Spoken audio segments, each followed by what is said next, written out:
It's my feel-good breakfast show. Oh, welcome back, you beautiful souls. Thank you so much for tuning in. It's been an awesome Monday, and it's only going down from here. I'm sorry to be so despondent. It was a pretty disappointing weekend for South African sports fans as results in the cricket, although it's not done and dusted. I think we know where it's going in rugby, in golf, in hockey. Nothing went our way with his analysis of what has gone wrong this weekend. Our digital sports editor, Ashfak Mohamed, is here. Ash, thank you so much for joining us, man. I'm sorry, dude. I don't know why I keep putting you through Blue this. Monday. A little bit later in the show, we're going to open our lines so you can have a vent 021-430-9881. You can give us a call right now if you want. We'll call you back. But, dude, what on earth is going on, man? Are we jinxed? A lot of the newspaper articles have had a curse. Let's start in San Francisco, where if you had to look at the opening rounds of this Sevens World Cup and how dominant the Blitzboks were, kind of peaking in that quarterfinal, we could not have been more clinical beating Scotland. That was the best of South African Sevens rugby being kind of displayed, and England gets us again. Have they got our number? Yeah, I think so. You know, it's happened previously as well at the Olympics, and just like you thought this time around it's going to happen. They were so determined before the Scotland game after beating Ireland quite easily, because Scotland beat him in the final previously, and they just played him off the park. And you thought, okay, despite them missing quite a few guys like Kyle Brown, South Africa, all those top players, they still had enough in the tank. And you thought this time around against England they're going to do the business. Just came up short again. Selwyn Davids, brilliant, did open the scoring for us in that semi-final. I thought Van der Kok was absolutely brilliant, but I mean, is it a case of us missing a little bit of the experience? I mean, we've got experienced players in there, Ruan Nel, you know. Yes, I think the defence let him down in that game, you know, a lot of missed tackles and just being manipulated out wide. The first English side was just so easy, just hands, and you know, and then some guys also missed tackles further on. So just that defensive alignment let him down in that semi-final. Well, if we thought we were hard done by, I would imagine Fiji coming into this thought they had a very real chance maybe to salvage their season after being the out-and-out favourites to take the World Series and faltering at the finish line. But New Zealand, where did New Zealand come from in the men's and the women's draw? Almost from nowhere, you know, New Zealand. They've sort of been now 4th or 5th in the World Series over the last few years. South Africa's actually been quite dominant there, and Fiji as well. So, yeah, well done to New Zealand. They take it, man. And let's now head over to Colombo, where, as we speak, the Proteas side is suddenly salvaging an incredibly tense situation, and they're going to beat Sri Lanka. I say that with absolute hope. 3:51 to go. Somehow I don't think so. Yeah, and I mean this with all due respect, but there are shades of a schoolboy team when playing in, not just in Sri Lanka, but on the subcontinent, on the wickets that are very spin-friendly against a side that has some amazing spin bowlers. But surely we know this. Surely we know going into a test series like this that this is what we're going to get. Especially what happened in the first test. Then you think the second test around they would have learned their lesson and pick even 3 spinners. Instead, they go with 1 spinner. And that 1 spinner, Keshav Maharaj, has taken 12 wickets. They took all the wickets. You know, and in Sri Lanka, their captain is a fast bowler. He hasn't even bowled in the game. So, you know, just in terms of selection, totally wrong. You would think because it's our winter, they didn't prepare well, but they actually did. They prepared wickets in South Africa to spin and to prepare them to face spinners, but they just got it horribly wrong. You know, trying to sweep, missing straight balls. Balls are not even turning, and they miss it. I think they've got inside our heads, clearly.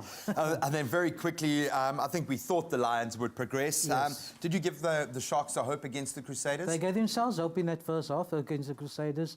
Came back from 13-0 down, 13-7 half-time. We thought they could pull out an upset. But second half, again, Crusaders pulled away. Just absolutely dominant, and well done to the Lions, beating the Jaguares. Absolutely brilliant on home soil. I think you could count the amount of people in the stadium on one hand, unfortunately. So that's a question I'd love answered. Is Super Rugby still, does it still have that luster?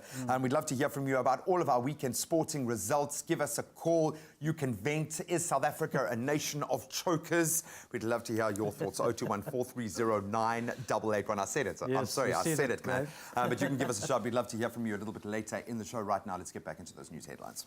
It's my feel-good breakfast show. Welcome back. You're live with Expresso. Thank you so much for tuning in as we try to process this weekend of sport. So many highs, so many lows from a South African perspective. I know I'm harping on a little bit, but I've got Ash here. Again, and we were going to ask a ton of questions this morning, but one seems to be coming to the fore from our viewers from social media. Does South Africa deserve the title of chokers? Obviously, the Blitzboks, after showing so much promise, faltering at the finish line yet again and finishing third at the Sevens Rugby World Cup. We've got Van on the line all the way from Pretoria. Van, a very good morning. How are you doing? Good morning, Graham. Well, thanking yourself. I'm very good, man. Well, I'm trying to put a smile on my face after a pretty disappointing weekend. Van, what's your comment? How do you want to weigh in this morning? Well, it's hard to ask if I can give my 10 cents worth. Honestly speaking, I think it's by the time that the thing is that South Africa can get a title of chokers because we can't finish our games because I don't know what is it. In rugby, I call it the lack of continuity and consistency. In cricket, I don't know what it is. Every time the same guys speak, I think by the time that we get new blood in our teams as well, not the same time. And the guys are worthy of their colours and the guys, that's why the guys are playing abroad as well. Look, I know it's a bit of a touchy subject with where the Bulls are in a rebuilding phase at the moment, but I'm looking at the one final team that's left in Super Rugby as well. Do you think the Lions have what it takes to win the Super Rugby title, or do you think they'll falter in the semis or the final again? Well, the thing is, Greg, the thing is, what I can't say, we say this year in and year out, okay? The thing is that they can do it. It's a question of mind over matter. The thing is, if I can say to yourself, this is South African rugby, I support the Bulls like yourself, but the thing is, I mean, what is the problem here? I think that the guys are not fit, or whatever the problem is, it just seems to start yelling and it's not working out whatsoever. Dude, I love the exasperation in your voice. I feel it. Ash is nodding his head. Van, thank you so much for weighing in on the conversation. I think, but this is where we've come to. It is so frustrating as a sports fan, and I know I am a little bit more emotionally invested than most, but as someone who gets to interview the coaches, that gets to join the players in their pre-season, and maybe if we use the Springboks as a kind of a litmus test from where they were a year ago to how well they're performing now, but I still am terrified to believe. Now we're building towards a Rugby World Cup next year. Should I believe?